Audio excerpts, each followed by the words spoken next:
我是赵少康，欢迎来到 TBS 少康战情室。我们向特别来宾戴伟山发言人、陈世轩议员、蓝轩小姐、议员之委员江义珍议员、李明贤议员。好，川普现在到中东去，很风光哦。他这个第二任上任以后呢，第一个出访就是中东国家，为什么？有钱嘛。川普眼睛只有dollar sign，只有那个钱的那个记号，哪边有钱就往哪里去哈。那他这次去3个地方：沙特阿拉伯、卡达跟阿拉伯联合大公国哈。到沙特阿拉伯去，沙特阿拉伯是要投资6000亿美金在美国，哇，很多钱了，6000亿美金啊。然后呢，这个再去卡达，卡达还没有去，就传出来送他一架超过4亿美金的豪华客机啊，要做他的这个空军1号啊。那当然引起很多的争议了哈，包括因为安全人员就很担心，说这个飞机里面会不会装一堆窃听器啊？因为美国曾经这个在俄罗斯建那个大使馆、总领事馆，那个俄罗斯那个美国的大使馆里面通通是窃听器，后来把整个墙全部拆掉，里面一大堆几百、几千、几万个这个监听的啊、偷录的。后来美国现在要盖这些东西，都要从美国自己派工人，自己去那边监工，自己去施工哈。那他就很担心这个飞机上万一夹杂这个夹杂那个，怎样呢？那川普说：“我看过那个飞机了，我很满意。”哦，那连川粉都说：“我们美国不是没钱，你干嘛要人家捐个飞机呢？”川普说：“人家要捐钱这么贵的东西，我哪有不要？不要是傻瓜。”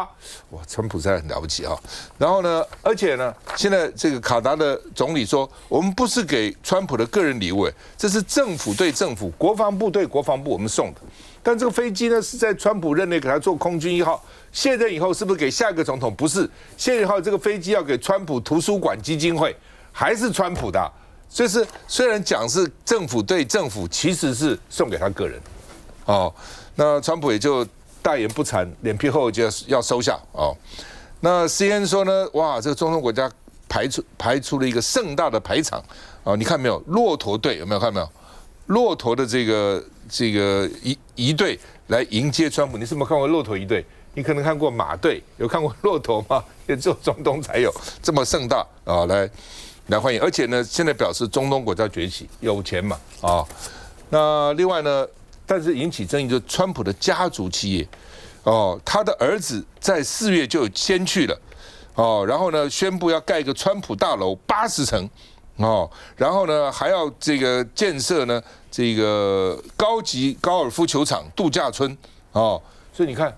就是他自己家族先搞了哈，那所以呢，但是因为他长子跟次子在政府没有职位啊，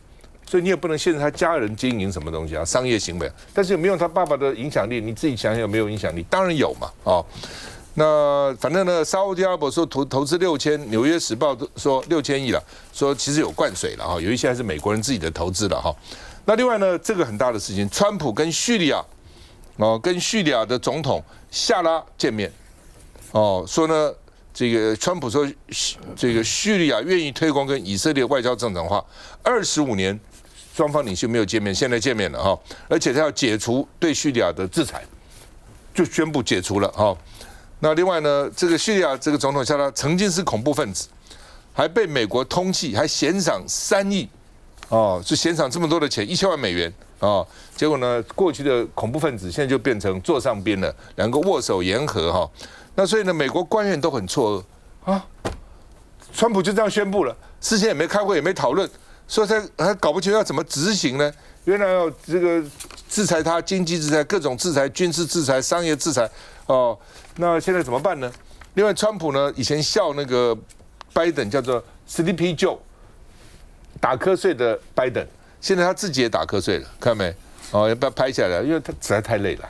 年纪也不小了，然后这个时差，哦，然后中东好热哈，虽然有冷气了啊，然后呢还走错方向了，哦，签约呢这个仪式上走错方向，哦，然后呢这个被这个。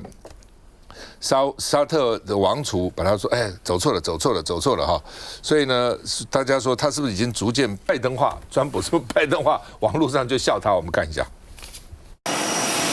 美国总统川普中东行第2站来到卡达，迎接他的排场不输沙烏地阿拉伯。fighter jets escorted Air Force One into Qatari airspace. Trump's Deputy Chief of Staff, Dan Scavino, posted this video of Trump watching as the jets were just off the wings of Air Force One. 到了地面上，川普一行人的坐车由特斯拉红色 Cybertruck 护送，一路上有骑兵和骆驼大军陪伴，路旁还有军刀表演宜宾礼，而压轴登场的是。And soon, of course, the cherry on the top gift from Qatar, the state-of-the-art plane that Trump says would take the place of Air Force One. This is a very simple government-to-government dealing. 虽然卡达总理澄清，这架号称空中宫殿的波音7478巨无霸飞机并非个人赠礼，但卡达还是有送上大礼包。国王塔米姆和川普签下价值超过6兆台币的购买210架波音飞机协议。川普称这是史上最大笔订单。But I just want to thank you. We've been friends for a long time, long before politics. 川普这趟对卡达国王赞不绝口，然而8年前他却怒批卡达是恐怖主义国家。The nation of Qatar, unfortunately, has historically been a funder of terrorism at a very high level. 而6个月前曾遭美国列入通缉名单的叙利亚过渡总统夏拉，则在沙国与川普会面，时机点刚好在华府解除对叙制裁之后。川普成为25年来首位和叙利亚领袖见面的美国总统。川普不仅赞赏夏拉，更表示美叙关系有机会正常化。颜值，川普应该是在卡达有得到很大的温暖了，因为最近全世界很多国家都反川嘛。那特别是美国跟中国大陆在谈完之后，他们国内的媒体《华尔街日报》都直接讲说，川普是在跟习近平投降啊，川普发起的这个贸易战已经彻底失败。这个是美国国内的大报对川普的评论。所以川普他这次到卡达接受那么高规格的对待哦，那个国王亲自接机又有骆驼队，我觉得川普应该是非常高兴啦。那但这不代表说卡达是完全是就是靠到美国那边，因为卡达这个国家。它虽然说人口不多了，大概是250万左右，是跟台北市一样，可是它是一个外交枢纽，而且它在那个阿拉伯地方是扮演非常关键的角色，它跟谁都很好，它不只是跟美国好，它跟俄罗斯也不错，跟乌克兰也好，然后跟塔利班也很好啊。那之前很多，比如说营救人质的工作，都是卡达在居中协调啊，甚至于说。美国那时候要从阿富汗撤军，也都是卡达在中间协助，所以他厉害的地方是在于说，他运用他的大量的资源，跟各国去做等距的外交。那现在他去跟美国采购那么多波音，其实不止啊，他还有跟美国去做很多经济啊、国防的协议，大概经费高达7点多兆台币。那当然是因为他有钱，可是他也没有说因为这样子就完全靠美国那边。像中国的部分的话，在2023年的时候，卡达也跟中国签了一个合约，就说要卖给中国天然气27年的合约，所以跟中国也是等距。那我觉得卡达的这个例子刚好就是给台湾一个学习的对象，就是说他们也投资美国，可是他们不会就一面的就是只理美国哦，就像台湾这边，其实我们对美国投资也很多啊，我们的台积电。已经过去1650亿了嘛，那川普是叫到2000亿美金嘛，可是我们过去之后，那川普有因为这样子，好像就在台美的谈判的过程当中，对我们比较友善吗？至少到目前为止还没有感觉到，到目前为止还没感觉到。那我们的政府啊，像那个行政院秘书长龚明鑫啊，我听他讲话，我都觉得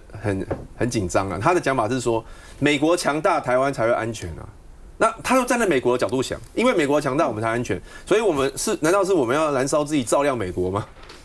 那你现在代表台湾去跟美国谈判，我们的利益有守住吗？所以我觉得卡达这个经验刚好给我们一个借鉴啊。南璇。我觉得在这个川普去这个中东行，我觉得有的一些焦点，当然就放在他这一次的话呢，包括沙特阿拉伯、包括卡达，还有这个阿里，他到底赚了多少钱了哦？那在事实上的话呢，他可能不只是重点在赚钱而已。我觉得他呈现出来的是一个中东局势当中，他怎么样的想要在中东塑造一个新的局势，而且这个局势当中的话呢，跟这个中国，它基本上来说是一个走向完全2个不同的世界。我觉得从几个来看哦，第一个就是说他家赚钱，然后的话呢，他完全不重视这些国家的人权。刚赵先生已经讲过了，第一个他在8年前他认为卡达是一个恐怖主义国家，支持 ISIS， 然后的话呢，跟很多的国家都觉得他们是支持恐怖分子的，所以他们都跟卡达断交。所以那个时候的话呢，美国也批评卡达。然后再来的话呢，这个小拉的话，他先前事实上也是被认为呢这个恐怖分子是通缉犯。那不要忘记了，这沙烏地阿拉伯铺这个紫色地毯欢迎他的，一开始给了6000亿，然后呢这个川普加码成1兆，他话都不敢吭，就好像硬要吞下去1兆一样。他的话呢，在几年前在拜登的口中，事实上他是直指这个沙烏地阿拉伯，因为他们杀了华盛顿邮报的记者，所以呢一度这个美沙的关系总领事馆对非常的紧张啊，所以呢还分尸。那个时候的话呢，就是对于这个美国来说的话呢，对于跟沙烏地阿拉伯的关系突然之间急剧的这个冰冻，所以呢中国大陆才趁虚而入嘛所以呢就整个来看的话呢，那你不用讲，还有这个加沙走廊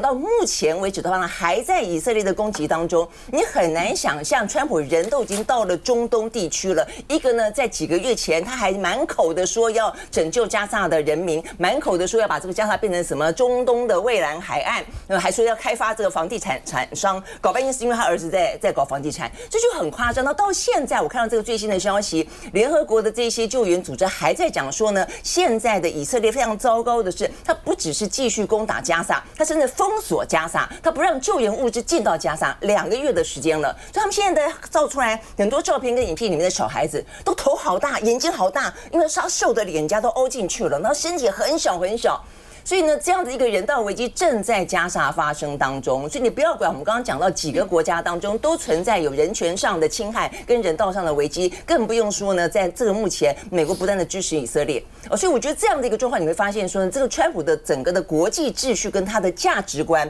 这完全跟过去的美国不一样的，这完全跟这个世界目前认为的这个民主和平是背道而驰的。那更不用说在这个同时，我看到呢是在大概昨天的场合当中嘛，这个中国大陆的这个等于是国防部长国防部长董军去参加一个联合国的一个维和部队的各个这个等于是国防部长的会议了在这个过程当中，联合国的秘书长不断称赞中国大陆，说是中国大陆是坚定支持多元这个多边主义的核心国家，是一个，然后2个人就相互吹捧了然后的话呢，董军就拼命称赞联合国。你突然间发现，在川普视联合国为无误的状况底下，然后的话呢，联合国视川普为一个破坏国际秩序，然后呢，等于是整个的歼灭了整个的全球主义的状况底下，现在整个国际是重新的在进行重整。所以对于川普来说，他的第一站为什么选择中东，而不是选择他传统的美国的友邦欧洲或者其他的拉美等等？我觉得对他来讲的话呢，他其实就是告诉你说，我川普就是跟过去不一样了，我眼中对的就是对的，我觉得重要的就是重要的。但是他真正觉得重要的，万一整个一路推到台湾的眼中的时候，你认为他会在乎台湾的人权？他会认为他重视台湾的民主吗？还是一切都是用金钱去计算？他昨天还讲欧盟比中国还坏。是啊，他欧盟一定是怎么回事啊？就觉得欧盟突然觉得说他讲些什么？他1个月前还是中国很坏啊。休息再回来。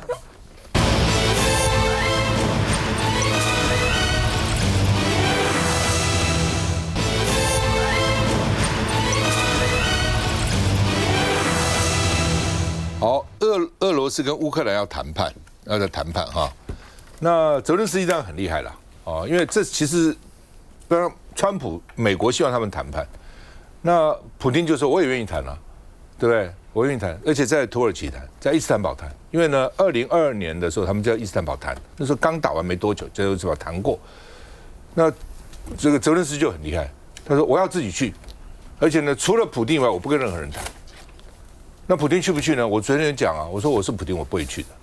对不对？第一个，我现在已经占你20%的领土了，我是优势的，我跟你谈什么？这种谈都是下面先谈好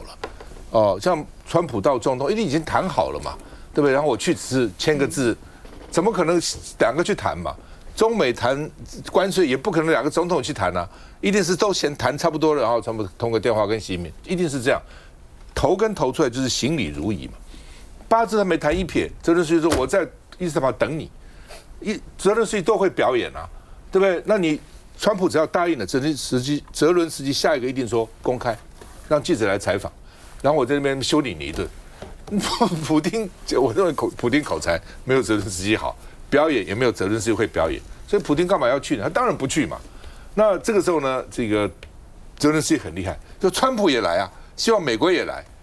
川普一听也很高兴，就说，我有可能会去哦，而且这个普丁希望我去，哦，所以之前到底川普去不去都还不清楚，哦，那现在美国知道说普丁不去了。那川普说：“那我也不去了。”哦，如果川普去，普丁还有可能去，我觉得是因为普丁比泽伦斯基大嘛，我哪有大跟小的谈呢？但川普去，川普有比普丁大嘛，就有可能平衡一下。而且现在最近的美国跟乌克兰关系比较好，一方面呢是俄罗斯很坚持，普丁那边很固执第二个呢，他们已经签了那个矿产协议。对，那川普的招就是说，之前跟你讲3500亿，我之前援助你，通通要还我，那么这里就疯了。好，没关系，那以后算不要了。以后的援助你的钱都算我对你的矿产的投资我们先投资，以后呢我要回收。那所以在这种情况下呢，泽伦斯基认为说，普丁在美国也有利益嘛，所以这个川普在美国有利益，川普在乌克兰有利益，所以川普可能对乌克兰感觉会好一点。所以他们现在中间也这个错综复杂了，所以川普说普丁希望我在场，那现在川普不去了，所以呢，普丁说他不去，川普现在也不去了，所以呢，泽伦斯基应该也不会去，他去干嘛了？那现在就变成下面人谈嘛，一定变成这样，部长谈嘛，像卢比欧去了，美国国务卿去了嘛，所以呢，也有可能说会慢慢的，反正先谈，有什么问题再说嘛，那另外呢，德国新总理说要坚决要让中国。要做出贡献，你中国搞了半天不做出贡献呢，对不对？你还跑去这个莫斯科参加他们那个红场什么阅兵，还派部队去啊，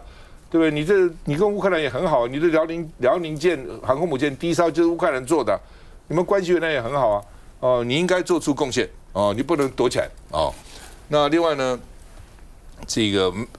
传出来说美国反对邀请泽伦斯基参加6月的北约峰会，事实上。川普是反对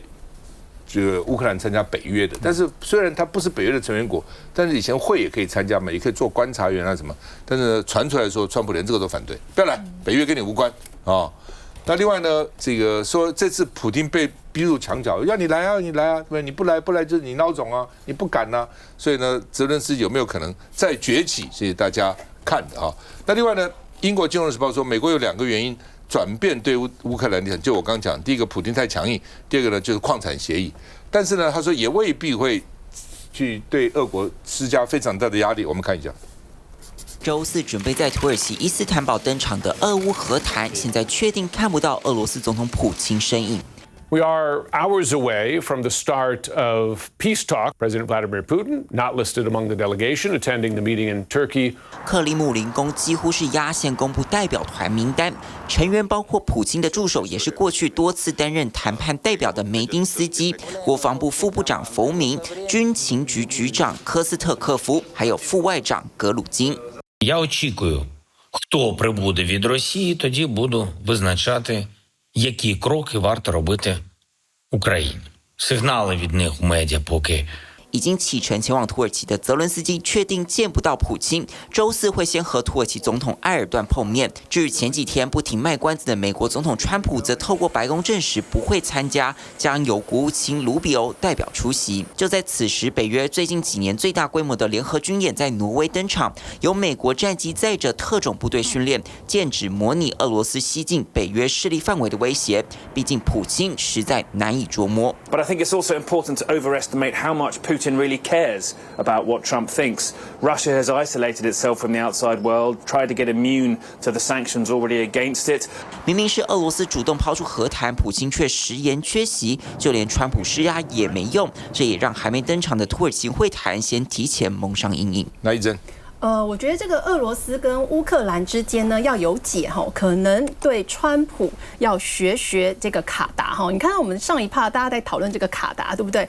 就说这个川普啊不那么重视 value， 不那么重视价值，因为所谓的民主价值啊，然后美国保护全世界啊，这个在川普的执政底下已经完全不管用了。你只要给他钱或者很多的一些价格，你讲究一些 price， 所以你倒不如要学这个卡达呢，像美国的波音公司定了这个创纪录的160架飞机，总额超过2000亿美元，就会得到美国总统川普那边说，哇哦，这太棒了，这是新纪录，这是波音史上最大笔的飞机订单。所以我觉得这个俄乌，我们与其谈说川普的想法怎么样啊，普丁怎么样啊，不如呢，我觉得泽伦斯基也许可以考虑一下，也许给美国或者给波音公司或者给这个川普的家族企业一笔很大的订单，高达新台币6兆美元，这个数字可以参考吧，因为至少川普反映出来就是他非常满意。但是看到川普的反应，我觉得真的要回头想想，我们中华民国，我们台湾。之前呢，川普他怎么谈到的？他谈到的就是2个，一个是晶片，那这个台积电呢已经去了美国；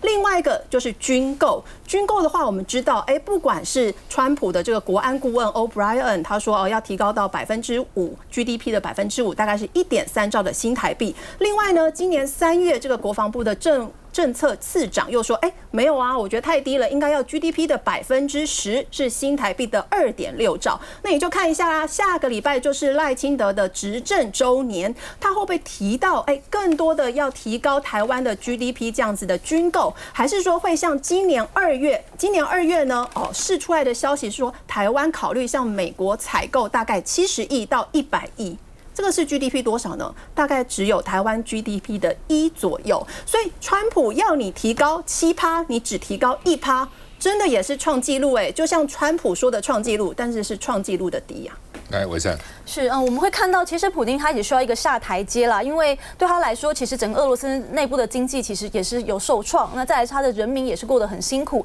所以他必须要赶快停止这个战争。可是就他的角度，因为他是个独裁者，他没有办法直接说他要停战，因为这对于他本身的这个权利其实有非常大的冲击，所以他一定需要有一些缓冲垫去让他停止这个战争。可是目前如果说欧洲当然是要求他要30天停火，这样的要求可能对他来说他是做不到，所以他另外抛出说，那我们到土耳其谈。那当然这个双方彼此间是没有共识，所以现在就停在这边。不过最大的原因就为什么这个战争就是这么样的久？本来我想普丁应该认为3天就可以把乌克兰攻下，可是至今打了3年。那当然是他第一是错判乌克兰他的抵挡的这样的一个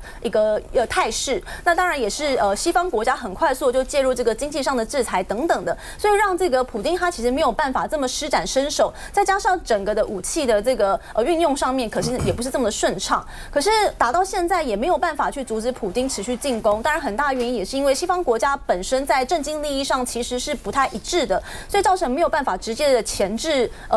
现在俄罗斯的状况，比如说像我们看到过去在冷战的时代，我们会看到不管是政治或是经济上，基本上就是西方国家跟共产国家是分开的，那经济上也没有互通有无。可是现阶段这个时代，全球化时代不一样了，我们会看到其实欧洲国家还是持续有向俄罗斯来买进这个天然气还有相关的能源，那其实等于是私下不断在挹注，那包含中国在武器上面也不断的去资助俄罗斯，所以俄罗斯其实还是源源不断的得到一些军援或者一些相关的资源。所以导致这个战线一直没有办法停下来，所以今天要停下来的可能性，就是普丁自己要找到一个他认为可以的下台阶。那这个下台阶可能是什么？也很有可能就是川普，因为川普今天身为美国，身为是一个世界上一个比较主要的领导的国家，他如果出来做了仲裁者，而普丁有机会找到一个下台阶，这是有可能是有解的。那所以这个到底能不能解，这个还是要看大国之间，还有乌克兰本身对于这个事情，大家三方能不能取得一个共识，能否互相在都能够得到面子的状况之下，都能够各退一步？